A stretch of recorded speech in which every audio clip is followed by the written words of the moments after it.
Recording by Timothy Casey. Last Resort by Stephen Bartholomew. I inflated a rubber balloon and set it adrift. The idea was that in free fall the balloon would drift slowly in the direction of the leak. This was the first thing I did after I had discovered the trouble. It was the first action I took. I'd been thinking about it for some time. I'd been thinking about what a great distance it was from Pacific Grove, California, to Mars, and how I would never breathe the odor of eucalyptus again. I watched the white balloon floating in the middle of the cabin, light reflected from a spot on its surface, and it made me think of a moon globe I used to keep on my desk when I was in college. I had turned off the fan and tried to hold my breath to keep from disturbing the air. The balloon drifted slowly a few feet aft, wobbled there for a minute or two, and then began to drift forward again. I decided to indulge in the rare luxury of a cigarette. I lighted one, reached over and popped the balloon. The piece of rubber hung in the air, limp and twisted. I had not expected that trick to work. The rate of leakage was very low. It had been some 36 hours since I first noticed it. This was one of those things, of course, that were not supposed to happen in space, and often did. Every precaution had been taken against it. The outer shell of the ship was tough enough to stop medium velocity meteoroids, and inside the shell was a self-sealing goo, like a tubeless tire. Evidently the goo hadn't worked. Something had gotten through the hole and made a pinhole leak. In fact, the hole was so small that it had taken me nearly 35 hours to compute the rate of leakage exactly. But it was big enough. It would do. I had held the clipboard in my hand for a long time, rechecking the little black numbers on it again and again. Then I had warmed up the transmitter, raised lunar base, and reported what had happened. I had not reported before because I had not even been sure I had a leak. There's a normal seepage rate, of course. A certain amount of air will seep right through the molecular structure of the hull. That's what the reserve tanks are for. But I had been out a long time, and there wasn't enough air left in the tanks to compensate for this. Not quite. So I reported to base. The operator on the other end told me to stand by for instructions. That was for my morale. Then I spent some time thinking about Pacific Grove, and the White House there, and the stand of eucalyptus. Then I blew up the balloon and popped it. As I watched the piece of rubber hang motionless in the air, the receiver began clicking. I waited till it stopped, then pulled the tape out and read it. It said, "Have you inspected hull?" I switched on the send key and tapped out, "Just going to. Stand by." I opened the locker and broke out my spacesuit. This was the first time I had put it on since liftoff. Without help, it took me nearly half an hour to get it on, then check it out. I always did hate wearing a spacesuit. It's like a straitjacket. In theory, I could have kept it on, plugged directly into the ship's oxygen supply, and ridden all the way back to Earth that way. The trouble with that idea was that the suit wasn't designed for it. You couldn't eat or drink through the helmet, and no one had ever thought up a satisfactory method of removing body wastes. That would be the worst way to go, I thought, poisoned slowly in my own juices. When I finally did get the thing on, I went out the airlock. If the leak had been bad enough, I would have been able to see the air spurting out through the hole, a miniature geyser, but I found no more than what I expected. I crawled around the entire circumference of the hull and found only a thin silvery haze. The air, as it leaked out, formed a thin atmosphere around the hull, held there by the faint gravity of the ship's mass. Dust motes in the air reflecting sunlight were enough to hide any microscopic geyser spout. Before I re-entered the airlock, I looked out into space, in the direction away from the sun. Out there, trailing far away, the air had formed a silver tail. I saw it faintly shimmering in the night. I was going to make a good comet. I got back inside and stripped off the suit. Then I raised lunar base again and tapped out, "Have inspected hull. Results negative." A few minutes later the reply came back, "Stand by for instructions." For my morale. I lighted another cigarette and thought about it some more. I looked around the interior of my expensive 10-foot coffin. I figured I would last for about another 75 hours. Of course, I could take cyanide and get it over with, but this wouldn't be such a bad way to go. Within 75 hours, the last of my reserve tanks would be empty. Then I would just wait for the rest of the air to leak out of the cabin. First I would lose consciousness with anoxia. I'd hardly even notice. Then as the pressure got lower, my body fluids would begin to evaporate. Once I had seen a mummy in a museum. It was some old prospector who had been lying in the Nevada desert for 100 years or so. I was going to look like him. Dried up, yellow, my teeth protruding in a grin, perfectly preserved. With no pilot, the ship would go into a cometary orbit around the sun. Maybe in 100 years or so, someone would come back and take me back to a museum on Earth. I began to think about my wife, Sandy. I got out a piece of paper and wrote a long letter to her. I thought, maybe she'll even get to read it someday. Writing gave me something to do. I wrote about the time we'd gone up to the Sierras together and slept in a sleeping bag at the edge of a 4,000-foot cliff, and about the times we had gone out in our cabin cruiser, the time we both nearly drowned. And I asked about our daughter Wendy, who would be 4 now. I remembered part of an old poem. Christ, that my love were in my arms, and I in my bed again. Writing was all right until I realized that I had begun feeling sorry for myself, and I was letting it get into the letter. I put the letter aside and wondered what else I would do to kill time. I got out some of the film plates I'd made of the surface of Mars. Of course I had transmitted them all to Lunar Base, but it would have been nice if I could have delivered the original plates. I studied them for a while, but didn't find anything I hadn't seen before. Well, I'd done my job at least. I'd orbited Mars. I had the glory of being the first American to do that. I had dropped the instrument package and transmitted all the data I could get back to Lunar. My only failure would be not bringing back the ship. I remember a conversation I'd had at the last International Space Symposium in Geneva. A buddy of mine and I had taken out one of the Soviet cosmonauts and got him drunk. He was a dignified sort of drunk, a party member who told long, pointless Russian jokes with an unwavering, serious expression. He sat sideways on the bar stool, holding his glass of vodka between 2 fingers and staring straight ahead. He said one thing that I have never forgotten. "Do you know why we are ahead of you in space?" he had said, staring with dignity at a tall blonde at a nearby table. "It is because of your bourgeois sentimentality. You do not like risking men. You build a skyscraper in New York to house some insurance company. 2 or 3 construction workers are maimed or killed on the job. One of your coal mine collapses and 50 men are trapped. Yet look, you're afraid of losing men in space because of what the people at home might think. So you are too conservative. You avoid risks. So we are ahead of you. We send out a ship with 3 men aboard when you would risk only 1. We are not sentimental. That is all. That is why we are ahead of you." He ordered another drink and stared into the mirror for several minutes, letting us think that over. Then he went on. "Yes, you are less scientific than we, less logical. Yet that is your advantage too. You are more alert to the unprecedented, the unpredictable. You are always ready for the wild chance, the impossible possibility. You expect the unexpected. You hope for the hopeless. Being sentimental, you have imagination." His words came back to me. The unpredictable, the wild chance, the impossible possibility. That was all that could save me now. But what? Maybe another meteor would come along and plug the hole the first had made? No, I had to think my way out of this one. But what if there was no way out? I pushed myself to the aft bulkhead, turned and looked forward to the instrument panel. Picked out the smallest meter face. I could just read the numbers on it. I told myself, when I can't read the numbers anymore, I'll know my vision is blurring from the beginning of anoxia. I thought, when that happens, I'll key in the transmitter and tap out, "Tell Sandy goodbye." It would be dramatic anyhow. A withered mummy in a flying tomb. The receiver began clicking again. They're still worried about my morale, I thought. I went over and pulled out the tape. It said, "Bronson here. Suggest you try last resort." Dr. Bronson was the project director. It was a moment before I realized what he meant. When I did, I hesitated for several minutes, then shrugged and tapped out OK.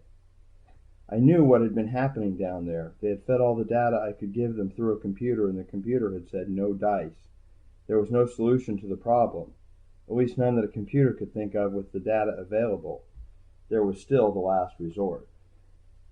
I wondered if cyanide might not be more pleasant.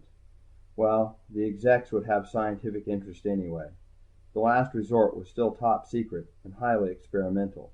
It was a new drug with a name a foot long, called LRXD for short. It had come out of the old experiments with lysergic acid and mescaline. I had never heard of its existence until a few hours before liftoff from Lunar Base. Then Dr. Bronson had given me a single ampule of the stuff. He had held it up to the light, looking through it. He said, "This is called LRXD. No one knows exactly what it will do. The lab boys say the LR stands for last resort." What it was supposed to do was to increase mental efficiency in human beings. Sometimes it did. They had given it to one volunteer and then shown him an equation which had taken a computer 10 minutes to solve. He wrote down the answer at once, apparently having gone through the entire process in his head instantaneously. Dr. Bronson told me, it isn't just a matter of IQ, it increases the total level of consciousness. Ordinarily, the human brain screens out thousands of irrelevant stimuli. You're not aware of your watch ticking or the fly on the wall or your own body odor. You just don't notice them.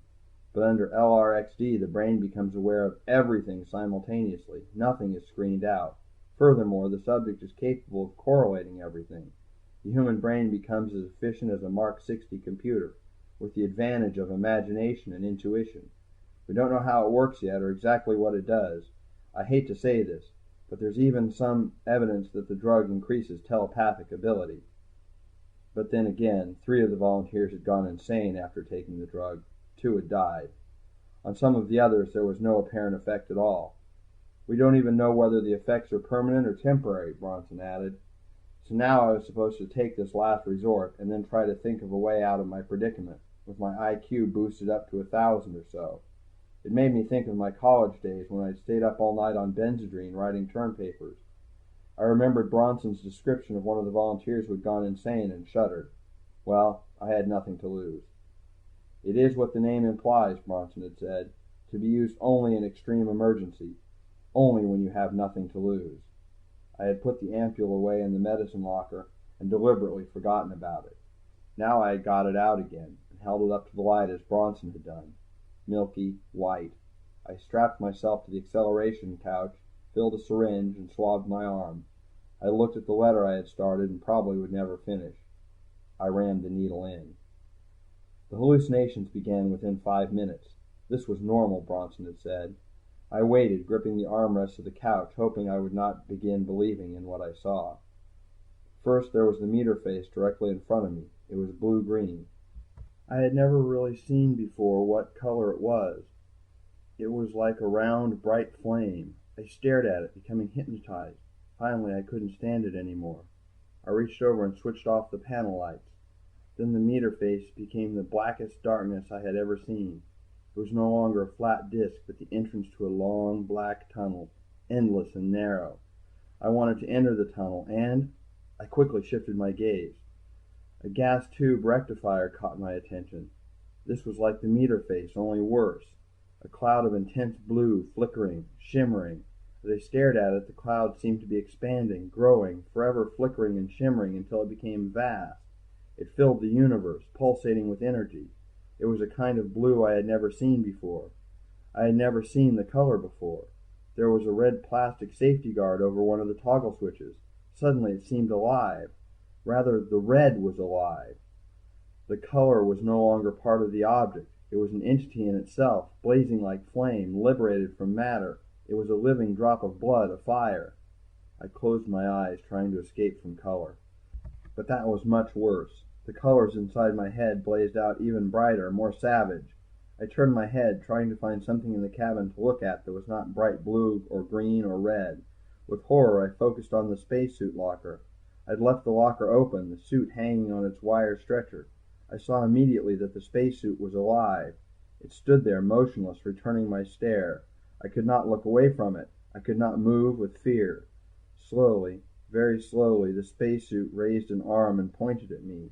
I stared at its single oval eye, recalling childhood nightmares. Then the suit came out of its locker and began to advance toward me, still pointing its gauntlet at my face. It seemed to take hours to walk across the cabin toward me. I held my breath, waiting. I thought I would scream if it did not reach me. It was taking too long. Then it did reach me, and bending low above me, wrapped its metallic arms around my body. I turned my face from its mechanical, fiery breath. It began to crush me. I could not breathe. I felt my ribs begin to bend, slowly splinter. My face was pressed against its metallic chest. It was a thin gray wall. Then there was nothing but the wall itself, dark, thin as a membrane, but impenetrably strong.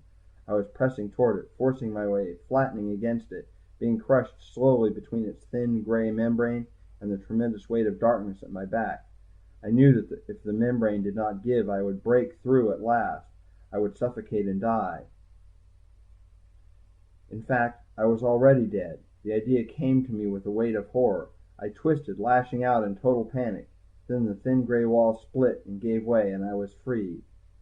I was still strapped into my crash couch, regarding the instrument panel with absolute calm. Bronson had been right. I was aware of everything. I took in every meter indication simultaneously and correlated their data in my mind without help of the computer. I was aware of every sound, the faint hum of the gas tubes and transformers, the whir of the gyros, the reedy buzz of hydraulic actuators, the periodic clicking of the oxygen reclaim unit. I was aware of everything that was happening in the ship, as if it were my own body.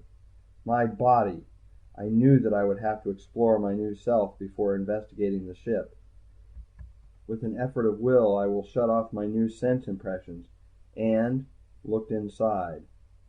I sensed the rhythmic muscular action of my heart, the opening and closing of the valves. I felt the surge of blood in all my vessels. I moved my hand to touch the bulkhead and found that I could count the number of microseconds it took for the nerve impulses to travel from my fingers to my brain. Time seemed to have slowed down. It took an hour for the second hand on the panel clock to make one circuit. In retrospect, I know that this condition of super awareness must have lasted only for a few minutes, but it seemed then that I had all the time in the world. I found that I no longer needed to think in words, or even symbols. I could pose myself a problem in, say, four-dimensional vector analysis and see the solution immediately, like a flash of intuition. I had attained some total somatic consciousness. I was able to analyze the exact relationship of the drug to the molecular structure of my own protoplasm. It was then I knew that, although I had recorded no information about Mars that the Russians didn't already have, I was going to bring back home a piece of candy much sweeter. Wait now, I told myself, wait. You have a specific problem to solve. The problem being how to stop that leak in the hull long enough to get home alive. It was a problem of basic survival. I was confident. I knew that if any possible solution to my predicament existed, I would find it. I was my own data computer now, but with eyes and ears and imagination. I opened my senses again and concentrated on the flood of information coming at me from the instrument panel. I found that I had total recall. I could remember, simultaneously, every wiring diagram and blueprint of the ship, every screw and transistor and welded seam that I had ever glanced at. I saw the entire ship as a single entity, a smoothly functioning organism. In a flash, I saw hundreds of ways of improving its design, but that would have to wait. For a moment, I gathered all my psychic energy and concentrated on the single crucial problem of stopping that leak. And I saw there was no way to stop the leak. No logical way. Back at Lunar Base, I tried to explain to Bronson what had happened, but I found that it was impossible to explain in words. In fact, I no longer entirely understood myself what had happened. It was something that had occurred, not altogether on the conscious level, something about my becoming aware for a time of the separate molecules of air within the cabin as extensions of my own body, mind, but I didn't know how to verbalize it. Dr. Bronson gave me a thorough physical and preliminary psychological exam. The effects of the drug had worn off, but I felt somehow changed. I didn't know just how.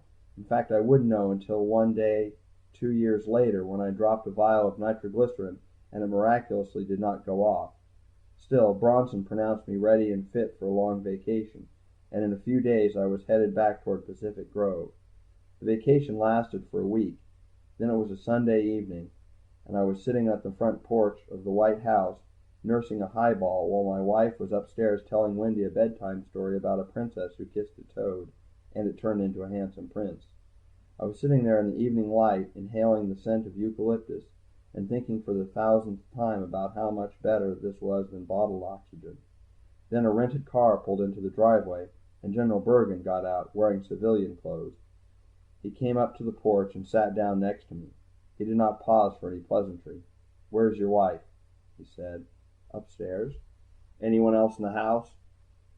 "Just my daughter." He leaned back and lighted a cigarette. I was about to offer him a drink, but he didn't give me a chance. "Official orders. From now on you're top secret. You're wanted back at the Space Medic Center in Washington. You have 24 hours to straighten out your affairs." "What?" He waved a hand. "I wasn't supposed to tell you this yet. Keep it under your hat." I noticed that the fingers holding the cigarette were trembling. "We spent 4 days going over the hull of your ship, with microscopes. Then we found it. The leak. The hole was still there. It must have been a micrometeor of high density and tremendous velocity. Burned a hole right through the sealing compound."